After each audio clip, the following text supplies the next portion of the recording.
Қазақстан Республикасы Қорғаныс министрінің 2023 жылғы 30 қаңтардағы ақпараттық кеңесте берген тапсырмасына сәйкес, Қазақстан Республикасының қарулы күштерінің барлық әскери бөлімдерінде жеке құрамның тамақтандыру сапасын арттыру мақсатында 23 жылдың ақпанның 1-нен 28 аралығында азық-түлікпен қамтамасыздандыруды жақсарту бойынша айлық өткізіліп жатыр.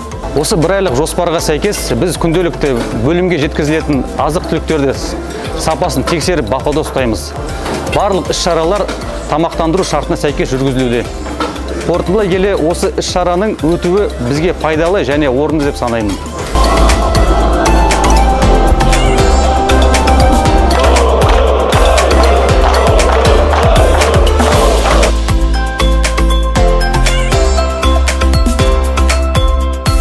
Біздің 3212 әскери бөлімнің әскери асханасында бізге тамақтарды сапалы және ыстық күйінде беріледі.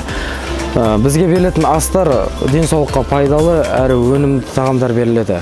Қазақстан Республикасының қарулы күштерінің сарбаздарды осылай тағаммен қамтамасыз етуіне жоғары бағамды беремін және де қатардағы жауынгер ретінде өзімнің оң бағам беремін.